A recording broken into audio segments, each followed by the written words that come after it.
Good afternoon, everyone. We're ready to get started.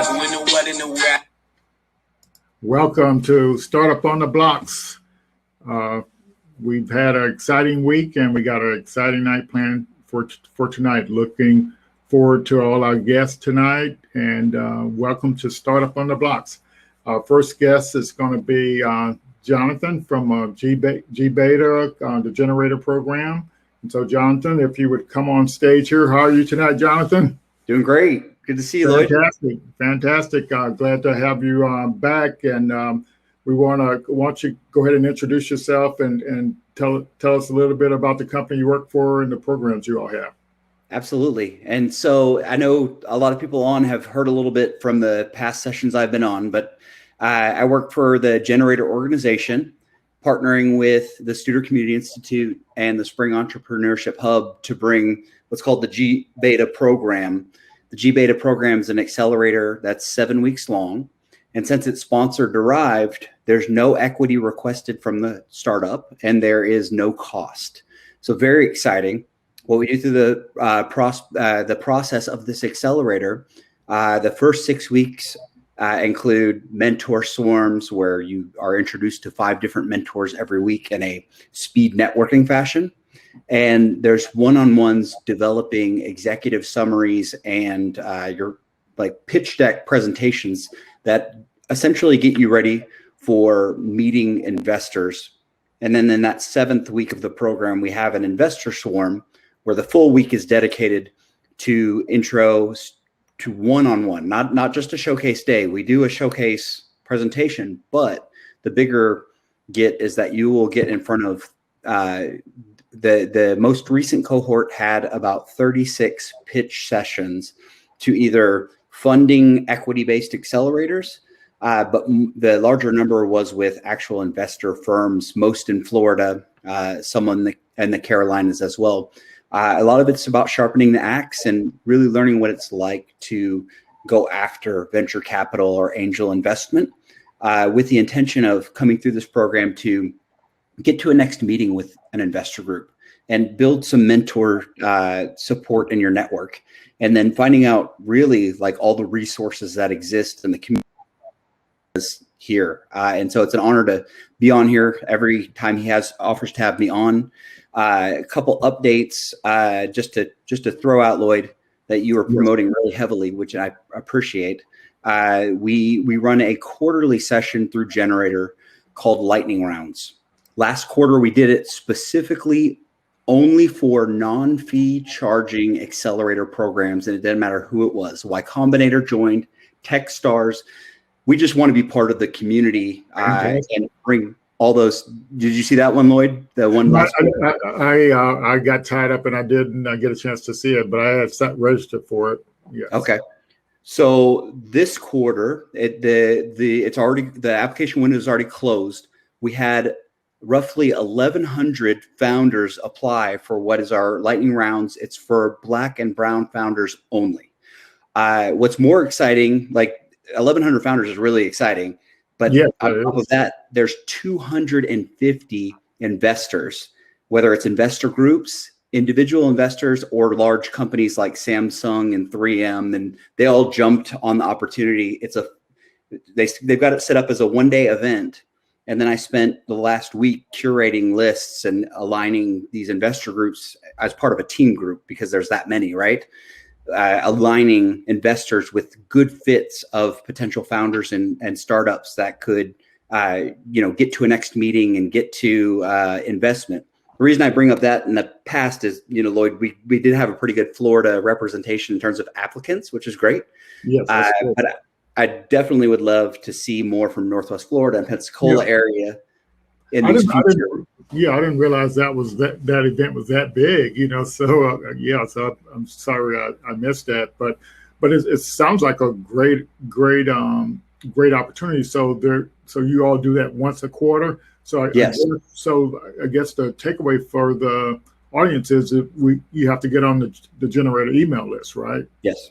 To be kind of aware of that. And so that's really fantastic. So to me, that's kind of a unique type program. And I understand you also going to be doing a G Alpha coming up this summer sometime. So tell us how that works. Absolutely. So I brought up the G Beta and how that's that 7 week. It's pretty intensive, 6 to 8 hours a week. The G Alpha is kind of the lighter version of the G Beta, where you can come in with an idea. You can come in company or no company, but you can come in for the knowledge and to gain of what does it look like to build out your idea to make it exciting for an investor to invest in at some point. Obviously, it'd be really early stage idea and haven't got to your MVP. So you wouldn't be coming out of that program thinking, oh, I'm going to get an investment, but it's more so like just really, get your tool, but it gets, the ammo in your tool belt to say, okay, now I'm really knowing my path for how I would commercialize and how I would scale this product at a much faster rate. And so that's a 4-week program. That'll be summer. I went ahead and put in the event chat. I hope that's the right place. I put the G Beta, which closes the 13th, and G Alpha, which will close much closer to the summer timeframe. Both those application windows are open. And then to your point, Lloyd, You want to talk about getting in the network of Generator. A lot of people say, I don't know, I don't feel if I may not be ready to apply yet, or I may not be the right fit. You just, if you don't know, either get on my office hours, which are at that link. It's very easy to get into an office hour with me, or apply and let's talk. So either one of those two involve us talking. You getting in with me is getting into the greater Generator network, where I'll make sure you get the lightning round invitations, the equity-based accelerator invitations. We just closed out application windows and are doing interviews for the Generator flagship in Madison, and for Northwestern Mutual, which is a $20 million fund that is only targeted for Black founders. So we hired 2 program managers for that, and they received over 500 applications, and they're going through that interview process right now. So, Lloyd, I hope I didn't go too long. No, you're good. And I kind of want to tie it all together too, because so it sounds like G alpha is like a pre accelerator, and it sounds like G beta is a pre accelerator, and then you got all these vertical accelerators where you all give investment, in the companies. And we got a couple people online tonight that are in the education ed tech space, and I did notice that you all have ed tech one coming up later this year as well. Absolutely, and I will have to double check. I believe the application is down for this one, but G Beta, there's a G Beta social impact division as well that's funded by AmFam Insurance Group. They I think they're 2.5 years strong of sponsoring that program, and it's for equity in education. Okay. And it is for social justice reform. Okay. That G Beta, they just set our record, and they did over 50 pitches to investors for that program in fall. Okay. Which is great for a pre-accelerator. Yeah. But then the intention is you get into a pre-accelerator, then one Generator then becomes very excited about seeing your progress to one of their lines. Yeah. Or we're invested in you getting into a Y Combinator, a Techstars, because that does hit on the metrics of something Generator tracks. Yes, that's right. And what I've seen is like it's like a journey, and so you participate in these accelerators to keep getting the support you need to keep making progress on your milestones, and so I think I don't know if our audience understand that something. What I've seen over like last year, there were, when they had that $2 million pitch competition in December, most of those people that were in those finals that got the pitch, they have been participating in programs all year, and taking on investments and also getting training, expert technical help from Google, Microsoft, Morgan Stanley.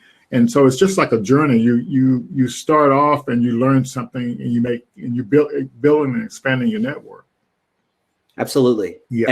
And some of these accelerator programs, they're limited in the number they can accept. Yes. But I'd say the people that are most successful are the ones that are the most resilient, same as any founder, right? Yes. Fall down, get back up, fall down, get back up. Those are the best entrepreneurs out there. And so it's kind of funny this time around in applications from G Beta last to G Beta now, the traction and growth I've seen from companies that applied last time, it gives them kind of that leg up to kind of show me that, they're resilient, but they're also growing their business and they're proving it out. So that's another thing to keep in mind too. I'd throw that out there as like, always think of like, it's just another piece, right? If you follow the process you mentioned, Lloyd, take advantage of all the resources. Yes.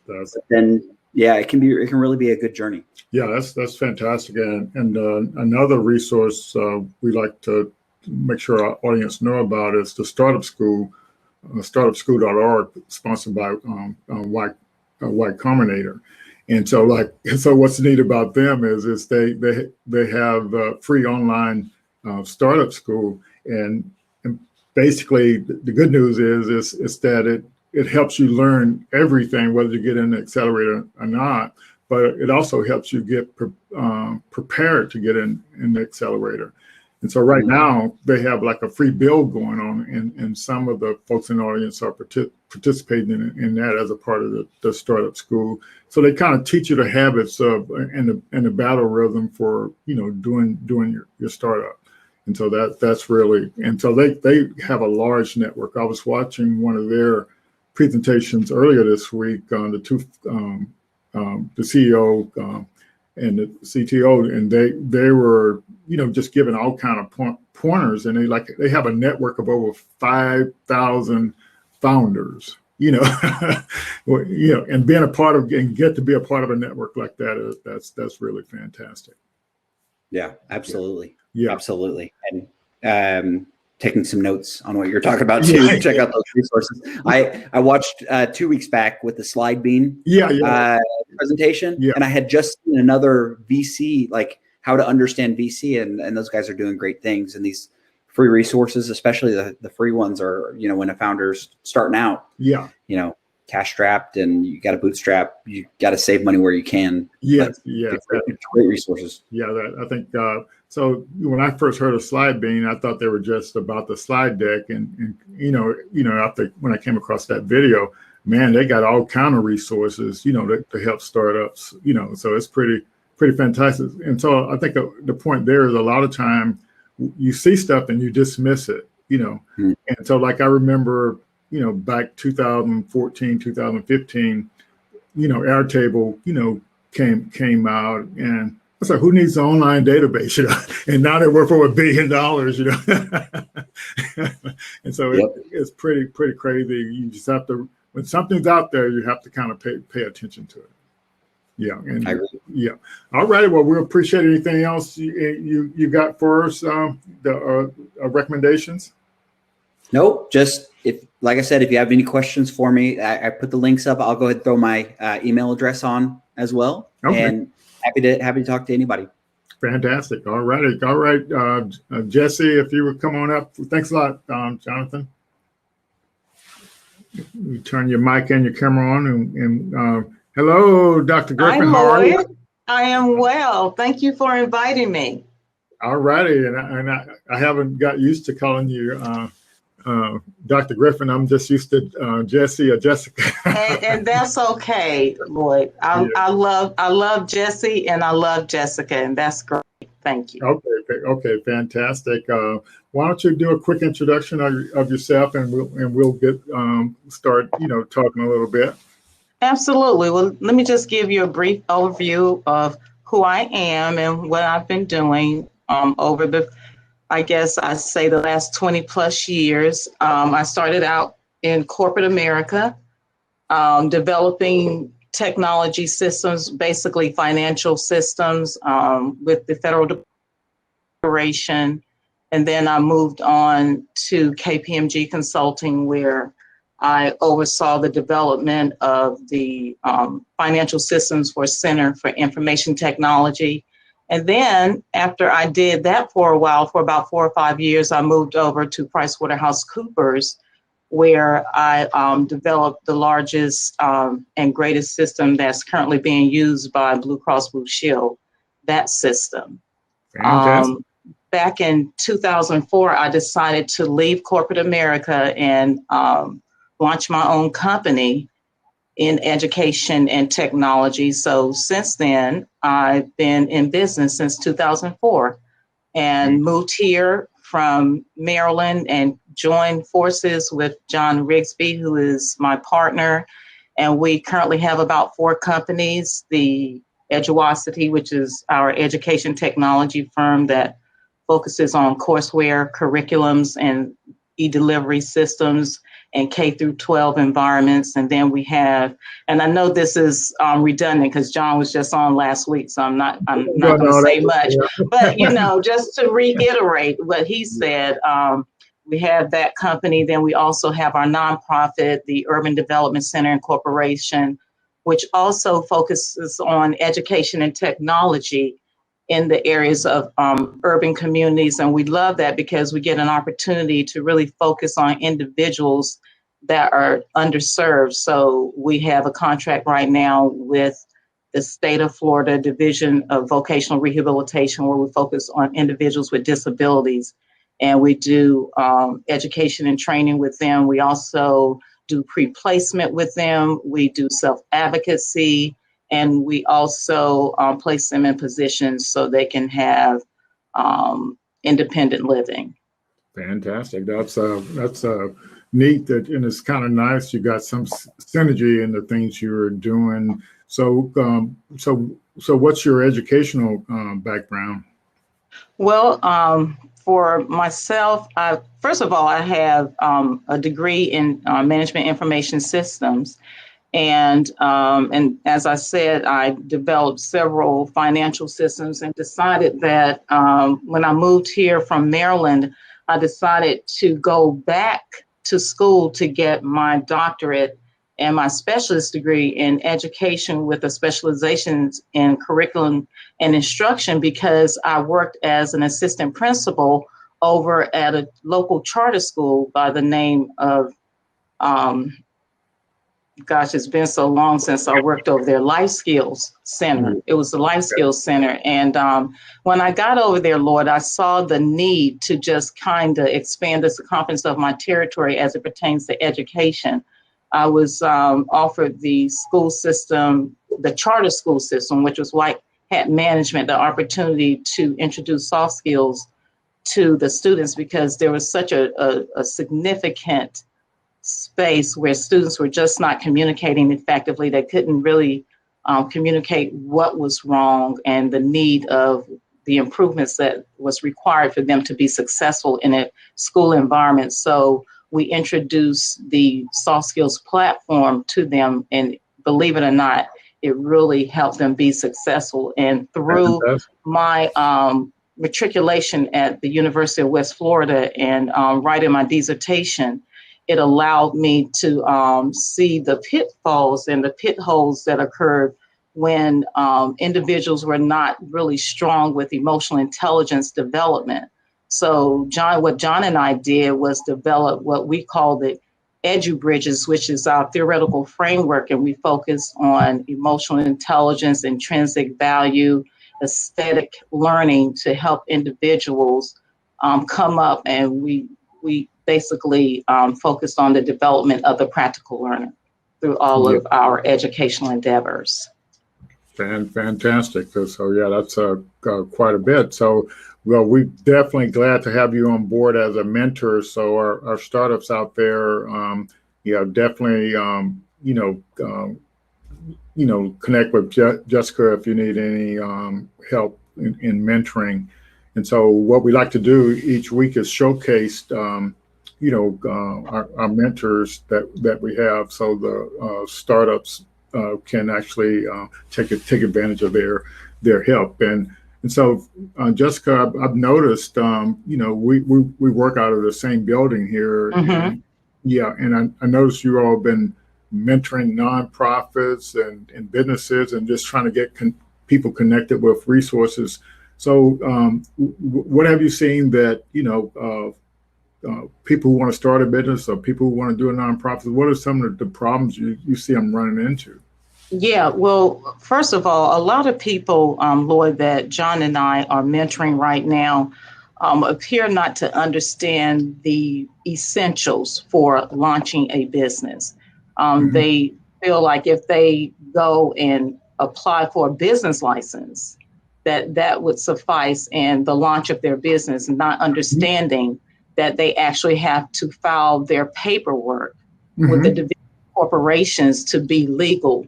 And so they don't understand the process. So what we've done is put a packet together for them, which explains to them step by step. Yes, it's good to have a local business license, but in addition to that local business license, if you want to be recognized as a business in the state of Florida, you must file your paperwork, which is the Articles of Incorporation.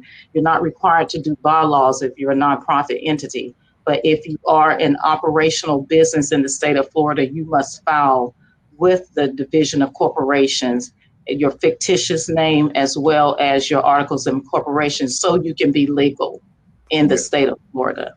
So we Yeah. explain that to them, Lord. And if they're a nonprofit entity, then what we do is walk them through the entire process of how to file for your EIN numbers, how to, if you think that you want to become a 501c3 tax-exempt status organization, then we show them how to go step by step through that process with completing the 1023 form, whether this is a short form or long form. We always encourage nonprofit entities that are interested in filing with the Internal Revenue Service, if they need something in the immediacy, not to file the online form. We really do encourage them to file the paper form, because that way they can get an expedited process. Sometimes it may, now you see the process for the IRS to get back to you. But what we found, when you do get in contact with them and the exempt organization division within the Internal Revenue Service, they generally assist these entities in expediting their paperwork, especially if they're trying to pursue an opportunity for success for their business. Yeah, that so like so do you all do that through do you all do your mentoring through the nonprofit, or y'all just do it? Well, we do mentorships through the nonprofit organization as well as our for-profit, which Okay. we have the Soft Skills Training Institute of Florida, which has an arm of mentorship that we also focus on for-profit entities. The process, of course, is different because, you still have to file your articles of incorporation. But what John and I are finding is that, especially with Black and Brown businesses, we just need a different kind of support vehicle. And this is why what you and your organization and the persons that are affiliated entity is why it's so critical, Lloyd, because we're finding that there are just not enough spaces where we can talk about how we can launch our businesses. The importance of mentorship is so great when you can be a mentee and need guidance. I was thinking about, the difference between coaching, because we also coach people that are leaders in the community that are working for other entities. And then we mentor these entrepreneurs who want to launch businesses. And some of them still are working regular jobs because they don't feel the comfortability to really launch 100%.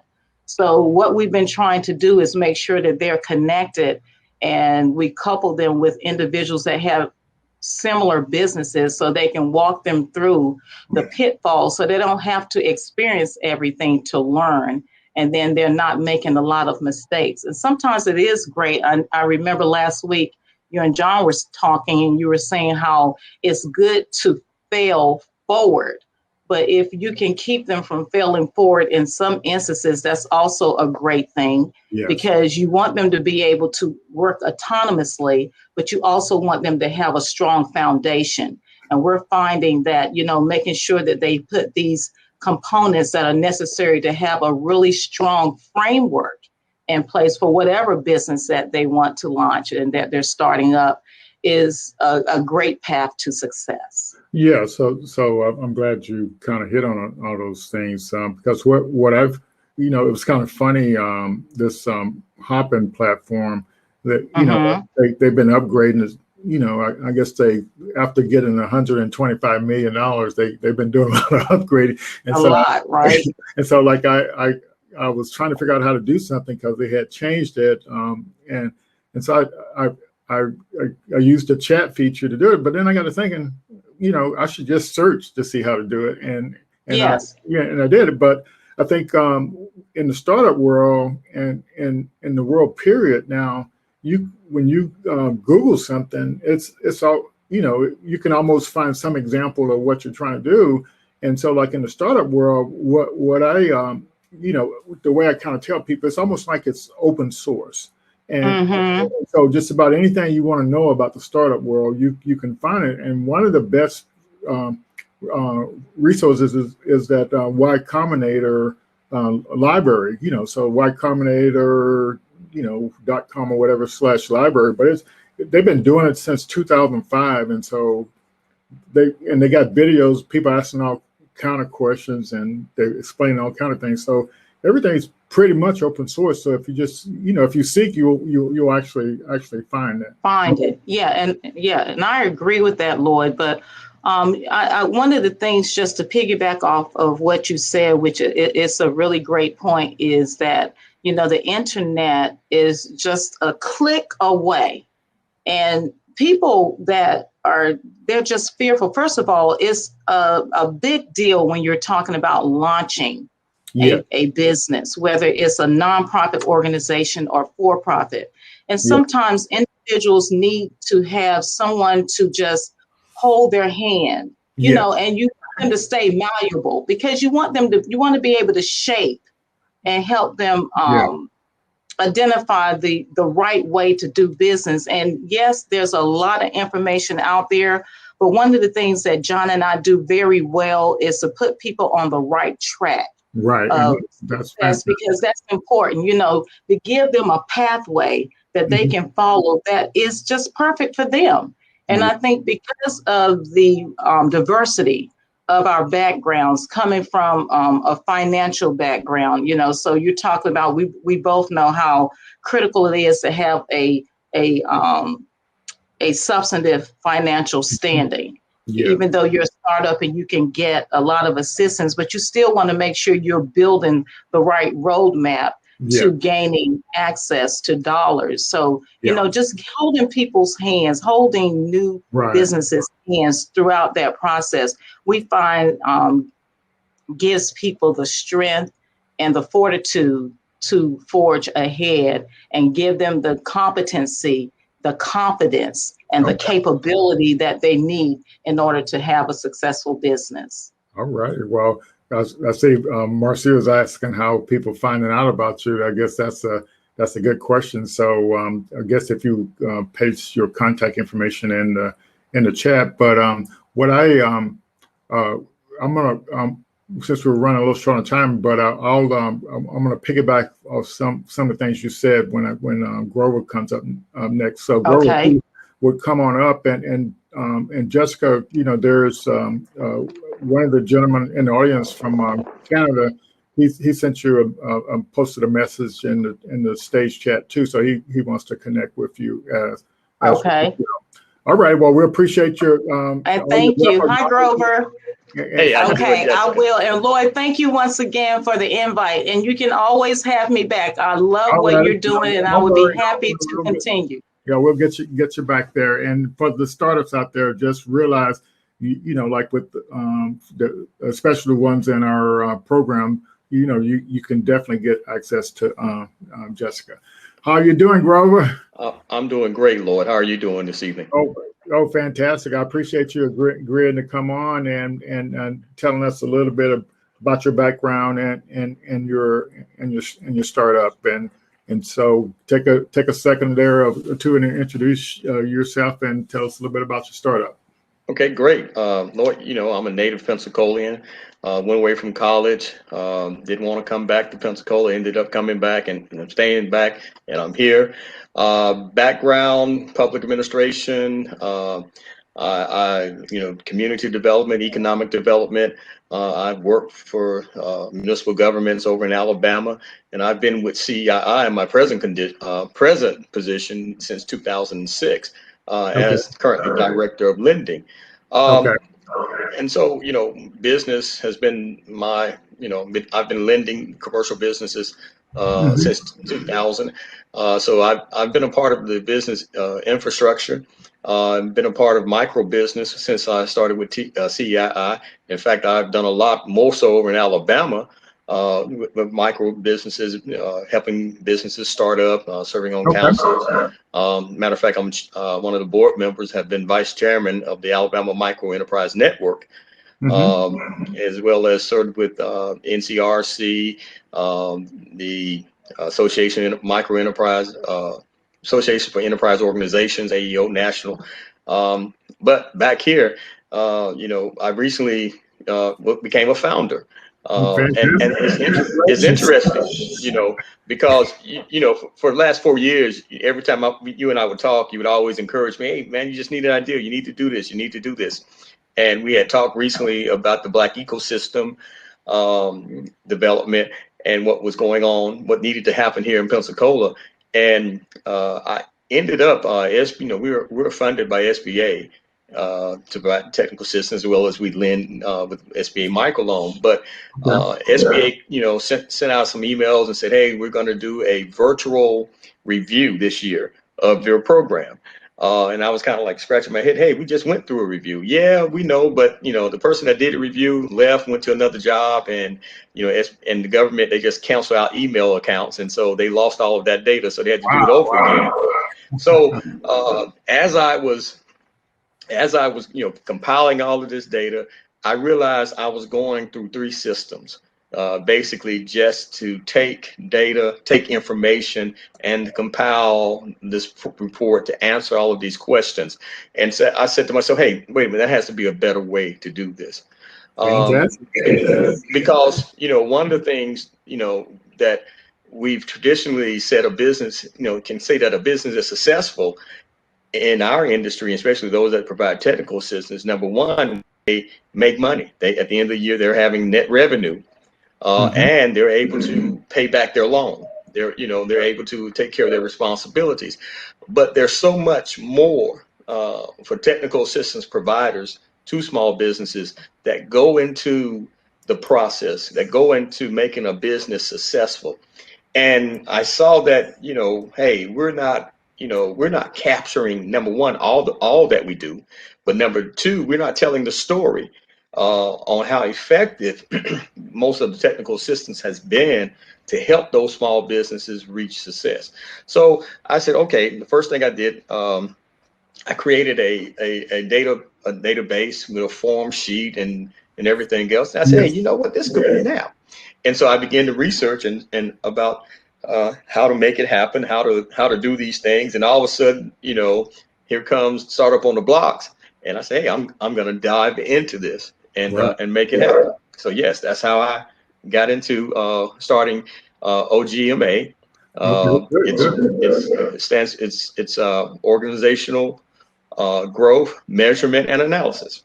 And pretty much the product that we have is my TA Tiger.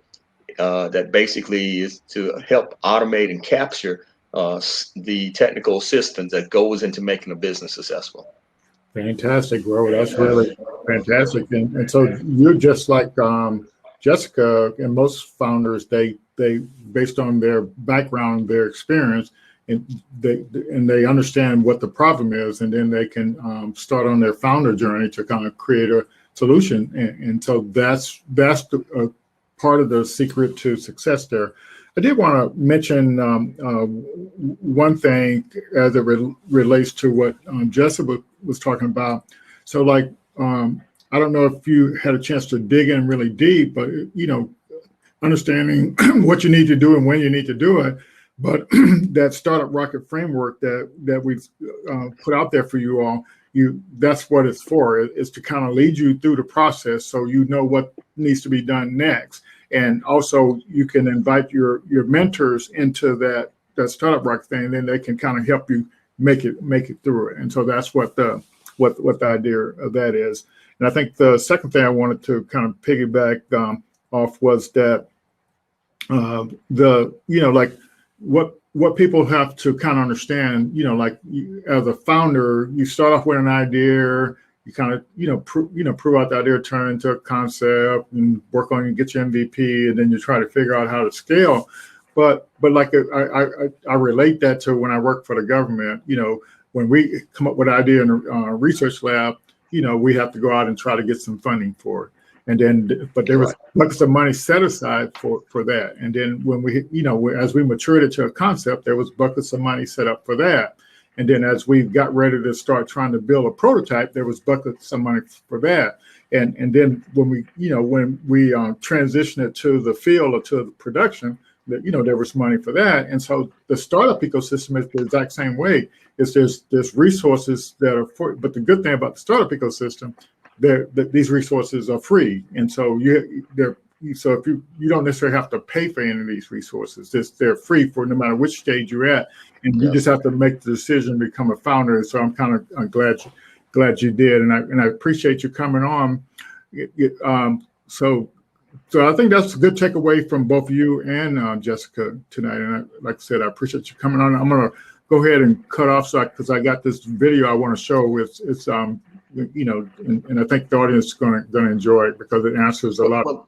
Yeah, go ahead. Well, before you take away, I want to just share this with you. Go ahead. Well, you know, one of the things when we were getting ready for our pitch competition, Yes. we you showed some videos Yeah. of the pitches, and I think it was the Google Black pitch, Yeah.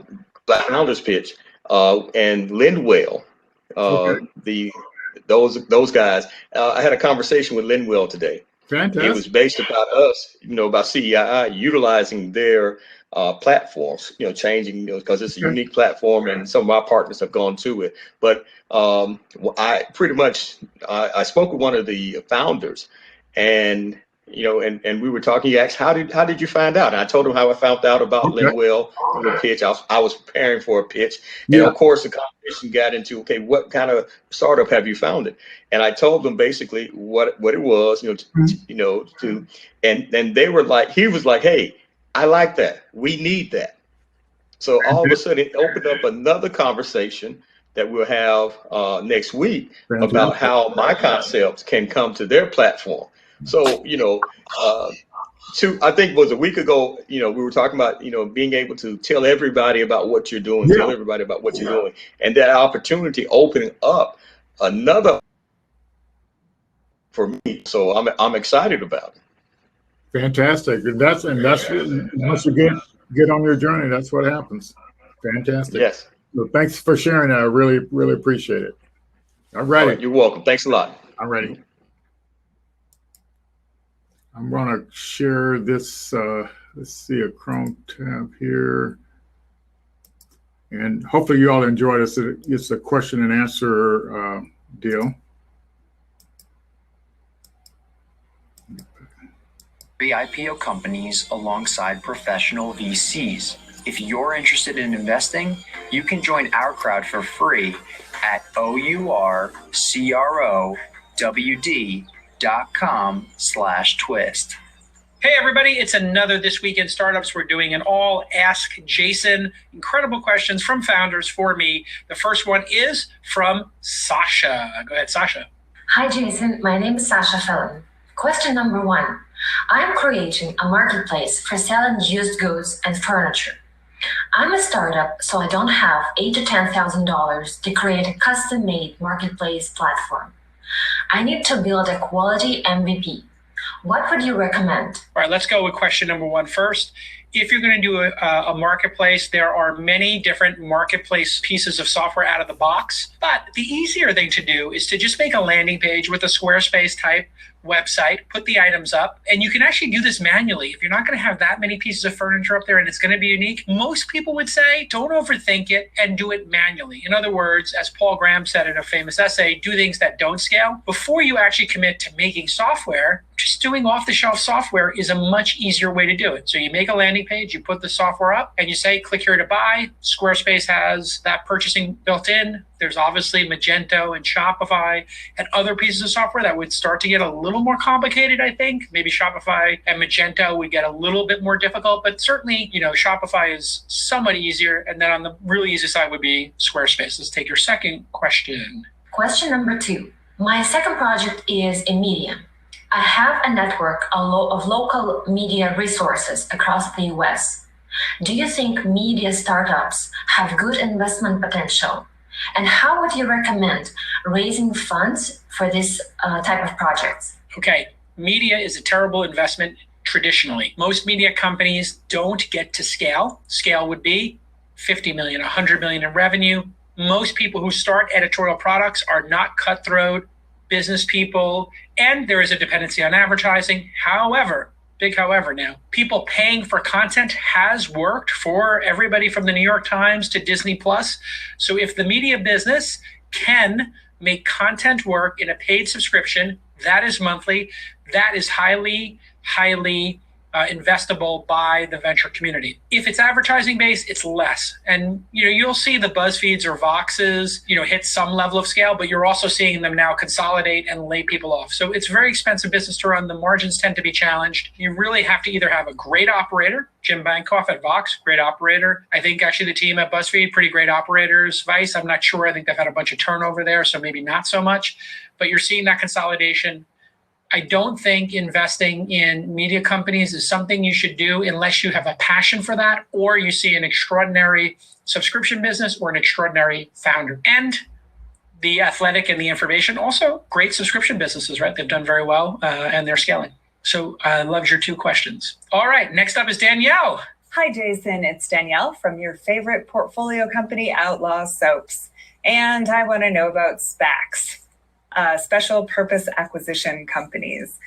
They're all the rage these days. I see them in, the Wall Street Journal. I see them on Crunchbase. Even investors are talking to me about them. And they seem interesting, but confusing to me because it's like a blank check. Basically, we want to give you money to go acquire a company and take it public. What do you think the future of these is? And do you think they're a good idea for investors? And do you think they're a good idea for the companies that are getting acquired? Thank you so much. Have a good one. Awesome. Great question. And if you don't know Outlaw, they make great products like soaps and candles, and they smell like you're out on the ranch, and they're really amazing products that we love. And SPACs are very interesting. Obviously, my bestie Chamath leaded this recent charge in taking them from being kind of obscure and maybe in some people's minds fugazi to being super credible and all the rage. So what happened and why are these really a great innovation today, even though they've been sitting around? Well, they can get you public slightly quicker, and they can get you public earlier, and you don't need to go through the typical IPO process and underprice the stock, et cetera. So I think companies were staying private too long. Uber, Airbnb being the canonical examples in most people's minds, going public after a decade being private. And it used to be companies would go public when they had 25 million, 50 million, 100 million in revenue, and were 6 or 7 years old. And that was great for everybody because then the public buyers of equities could get that appreciation. The last couple of double ups are the best ones, right? Maybe Uber could have gone public at 20 billion. 30 billion, and given people that ability to get a 2x, 3x, 4x, 5x. Same with Airbnb, which was very recently at 30 billion in the private markets, and now is over $1 billion, I believe. I'm sorry, over 100 billion. They were 30 billion in the private markets, now over 100 billion. So this would be great, but we need to make sure that investors understand that when you go into private companies and you invest in them earlier, you're taking on the risks that venture capitalists take on. The risk I take as a seed investor, which means companies under $2 or $3 million in revenue, that's high risk. Why is it high risk? Because they don't have product market fit, or they have light product market fit. In other words, the product and the market are coming together, but maybe not in a really big way. And then venture investors tend to get involved when it's, call it $1 to $100 million in revenue. And we would wait for public market equities to get really robust, billions of dollars in revenue. That means that the average public market investor has never experienced a donut, a zero, nothing, nada. You put in $1, you get back $0. If you were buying Netflix, Amazon, Google, Disney, Facebook, Microsoft, Apple, and Uber, and Airbnb, and Slack during this public market frenzy over the last decade or two, you didn't experience a zero. You never had a company go out of business. But if you get earlier to where I live, 70%, 80% will go to zero. So you have a group of investors who have never experienced a zero, now moving closer to my world where the majority are zero, and you're okay with that because you're doing really, hopefully, highly risky things that could have big outcomes. And somewhere in the middle is the coin toss. And so if you can handle half of your company's going to zero and you've got a plan for that, SPACs are great. So I just need the public to get educated that this inventory is going to be high risk inventory in some cases. Not all cases, but in many, perhaps even the majority. So if you see Fisker, if you see Nikola, you should have your signals go up. Now, Desktop Metal, a real company that we're investors in that has real revenue, but it's still early. It's not year one early, but it's not year 10 or 15 robust and established. You might want to take a little bit of risk there, right? So I have shares in that, full disclosure, yada, yada. And just look at every single company and remember Jason's rule. If a company is worth over $1 billion before it ships its product, it might be a fraud and it might go to zero. We had Magic Leap in Florida worth a couple $1 billion. I don't know if any consumers used Magic Leap last week. I don't think so. And then you had Theranos worth billions or over $1 billion. That didn't work out. So be very careful. Nikola and Fisker would fall into these categories as both SPACs worth billions of dollars, no product in market, no customers, or maybe they have weird customers that have a letter of intent or some nonsense. So be very, very careful, everybody. Here's a question. What is the origin of the All In podcast? Why did you and Chamath start it? And why did you add David Sachs and David Freeberg? How will this platform be viable in the future, big picture? Great question. I got a text from Chamath on a podcast with you. Because Chamath and I have great chemistry. In fact, many people didn't even know who Chamath was. And when he started doing public appearances after he left Facebook and he was building out social capital, gosh, close to 10 years ago now, I would be his personal fireside chat host. So Chamath would say, hey, J-Cal, I'm speaking at Waterloo. I don't want to prepare a keynote. I want you to interview me. Would you come up? And I'd say, sure. And he'd say, okay, I got a bird. Let's go. And then he said, hey, I'm going to speak at Harvard. And me, Big Al, and Chamath went to, Boston, went to a nice Michelin star restaurant, fly out on the PJ, and I would interview him at Harvard Business School, went to a nice restaurant, played some cards on the plane.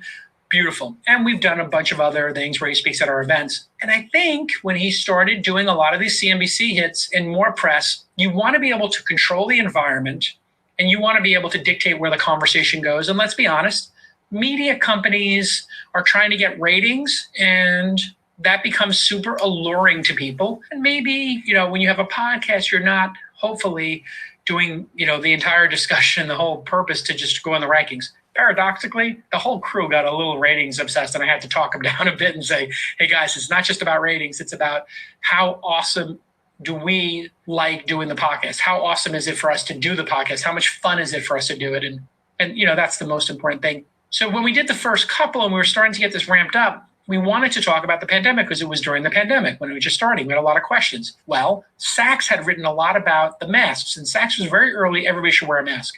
And then Freeberg was an actual scientist who does real science. And we were like, let's just bring them on so we have somebody to talk to us about it. And we were going to rotate people. And then it worked so well and people reacted so well that we decided we'd lock it in. Now we've done 22 episodes at the time of this taping. And it's, become a perennial number 1, 2, or 3 tech podcast and top 100 podcast in the world. Every major network or podcasting outfit has asked us to join their network or be on air with them. And we've all committed, because we have so much fun and joy doing it, to doing it every Friday. So you'll have an episode every Friday night. Hopefully we can keep the band together. There's been some growing pains. We've been trying to figure some things out. But big picture, I think, I've always had a platform, which has been great for me. But Chamath platform was starting to build one. And then I think Sachs, do a blog post once in a while. He'd speak at some events, and Freeberg had none. Now you look at all of our followings and you look at how much people love the show. It's been great for everybody. And it really does lift all of our other businesses and our ability to communicate. We're all adding, many, many followers on social media, Twitter, whatever. We're all increasing our deal flow. And I think we'll do, we talked about on the show, maybe doing Sachs on SaaS or something like that, or maybe Freeberg doing a science show, and this possibility of, This Week in Startups, All In being anchors to an All In network of shows. And so not only do we have the number 1 show in tech most weeks and one of the top podcasts, we're starting to think, why don't we just start a network now and just have all 4 of our shows? We each have an individual show, we have the group show, and then, maybe other besties like a Draymond Green or something would want to do a sports show and we could be on his show and just promote the whole network. So I think we have zero expectation and then big ambition at the same time. We're considering all these offers we're getting. It's incredibly generous that people want to include us in their platforms, but we want to keep it independent, I think, is the likely scenario.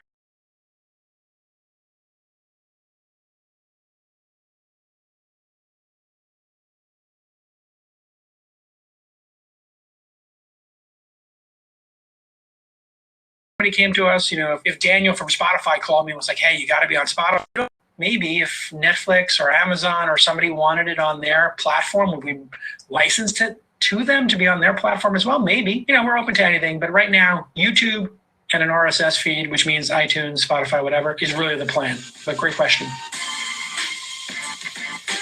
Do you ever wish that you got to invest in some of the best performing IPOs of 2019 and 2020? Well, our crowd investors did invest early in many of those awesome IPOs. With our crowd, accredited investors can invest directly and easily in startups early before they IPO or they get bought. Our crowd investors have benefited from companies IPOing like Beyond Meat, delicious, amazing, yum, yum. And some of the companies have been acquired by buyers like Intel, Nike, Microsoft, and Oracle. Our crowd's in-depth due diligence process includes meetings with management teams and comprehensive vetting of deals they do decide to invest in. Accredited investors can participate in single company deals for as little as $10,000 or one of our crowd's funds for as little as $50,000. Today, you can join our crowd's investment in Nanolock Securities, a company offering IoT protection, including billions of low-end devices that other technologies cannot protect. According to Nanolock, they are the only device-level protection that has both near zero power requirements and is operating system agnostic. I recently was able to wet my beak on Cyabra. It's a company that uses AI to uncover disinformation and expose fake news on social media. So I placed a little bet there through our crowd. Really excited to see where that goes. You can get in early on Nanolock and other unique opportunities at ourcrowd.com/twist. Once again, it's free to sign up for our crowd. Just go to ourcrowd.com/twist. Okay, let's get back to this amazing episode. Okay, we'll take another question. This one's from Mariah. What is the number one mistake you see new angel investors make? How to avoid it? Very simple. They don't understand diversification, so they make one investment or two investments with their entire chip stack. That's not enough diversification in order to have the chance at an outlier. I would say, and most people I talk to in the angel investing community say, if you have quality deal flow, we'll get into that in a second, 20, 30, 40, or 50 investments is how many you need for the chance of an outlier. What's an outlier? Let's just say a company that pays 25, 50 to 1. You put in $1, you got back 25 or $50. In other words, if you made 25 investments and one of them returned 50x, you would be doubling your money, right? You put $1 into each of 25 companies, you returned 50, you paid back your original 25, you got a new 25, and you doubled your money. And so that's pretty much what the stock market would have done during that period. You really, if you're going to invest in these assets, you want a chance at tripling your money. Now, I did mention the deal flow and the quality of it. I have something called the valuation versus traction matrix. A company will grow in valuation from $2 or $3 million to $10 million on the journey from an idea to a prototype, to an MVP, minimum viable product, to paid customers, and then to scaling customers. If you invest all 25 companies, that $25 in this example, all 25 companies before they're even launched, what you'll see is most of them will die. But if they get to $1 or $2 in revenue, just past that giant valley of no revenue, and they get to the other side where they're just charging, they have $1,000 a month in revenue, $10,000 a month in revenue, you're going to see the number of zeros go down, I think, because they've proven that 10 people will pay for this product. Now, that doesn't mean they're going to succeed, but it does mean they have a greater chance of succeeding, in my mind, than somebody who has not gotten 10 people to pay for the product, right? Seems pretty logical. If you get 10 people to buy the cheeseburger versus nobody has bought the cheeseburger, I think you want to go with the company that has 10 people, because at least you can talk to those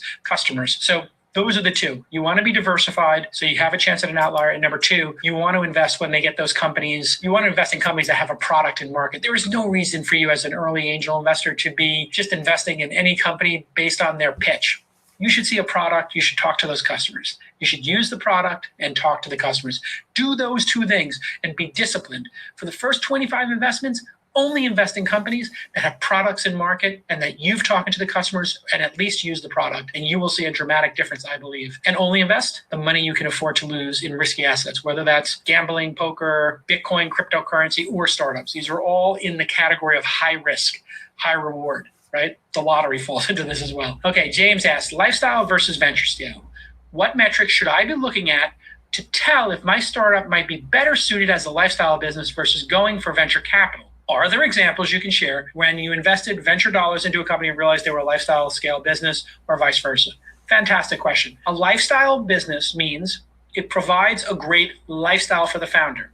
A venture scale business it gets great returns for venture capitalists. So let's pause for a second. A great lifestyle for a founder might be defined as, I work 2 days a week, I put in 20 hours, and I make $1 million a year. Wow, I get to go skiing the other 5 days a week, spend it with my kids, and I take down $1 million a year in profits.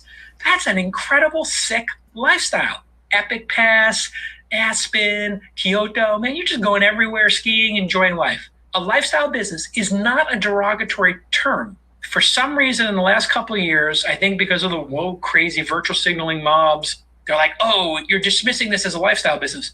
What people meant is it's a sick lifestyle. It's an insanely great lifestyle. It is a lifestyle of privilege to make $1 million and do a de minimis amount of work. If your business is doing that, why would you sell it? Why would you raise venture capital? You have to ask yourself that. So if you have a business and you've created a piece of software and 1,000 people pay you $2,000 a year for it, right? Doesn't seem so hard. 1,000 people pay you $2,000 a year. Seems pretty easy, right? $200 a month or so, $150 a month for your software product, and you just got 2,000 people to pay for it, and they're paying whatever, $2,000, or 1,000 people paying $2,000 is $2 million. Cost you $1 million to do it, you get $1 million in profit. Great. This is an amazing indie hacker style business or a lifestyle business. That means every 10 years you make $10 million, and at the end of 10 years, you still own the business 100%. Why would you sell it? You're printing money. You have a money printing machine. If you had a machine that printed money, would you sell it to somebody else? Well, the only reason they would buy it is so they can print money. So why don't you just keep it? Okay. Now, venture scale means you give up half the business, 2/3 of the business. You might even give control over or share control with a group of investors. Why would you do that?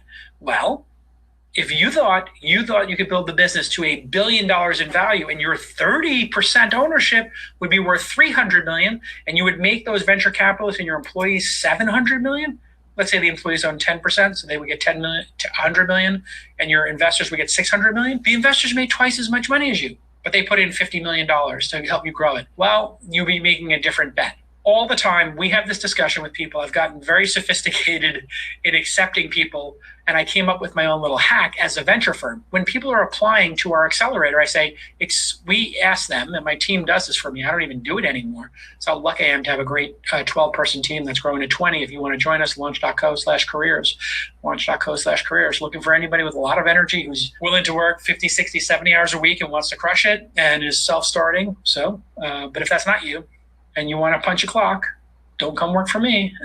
Go work for the post office or somebody else. The concept here is when you're building these, really great businesses, we ask the founders, explain to us how you get to 50 million or 100 million in revenue. And what they'll say is like, I don't know. And we say, okay, here's year 10.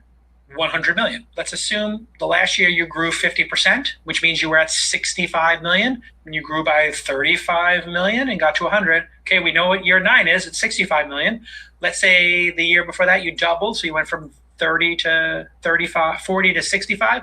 Okay, year before that you doubled, you went from 20 to 40. Year before that you tripled, okay, you went from 7 to 20. Okay, year before that you tripled again, so you went from 2 to 7. You can actually back into it. And then you just say, how much does your software cost? So in the same example, the $2,000 a month for each customer, they spend about $150 a month on your software, $2,000 a year, let's say. How many customers would you need to make it work for venture capitalists? You need 50,000. So in the lifestyle business, you only need 1,000 customers making $2,000 a year to have a great lifestyle. Just 1,000 customers, pretty easy. But if you can get 50 times that and go to 50,000, well, you might need $50 million to do that. You might need a sales team and marketing and infrastructure and servers, et cetera, because servicing 50,000 customers is a lot harder than just 1,000. You get the idea. So you have to make that decision. And I like to have that discussion early with founders, and I don't engage them unless they can take me through the thought exercise of how they would get to 50 million. All righty, that was a pretty interesting conversation. We appreciate you all listening into that. I think listening from founders, the way a venture capitalists or angel investors think is pretty important. So I'm glad you had a chance to hear it from the other side. I don't see any questions in the event thing that's left. And let's see the stage. I don't see any questions. So I hope everyone had a great great time tonight, and thank all you all for participating. Come back next week, and we look forward to sharing some more information next week. Thanks a lot. Bye-bye.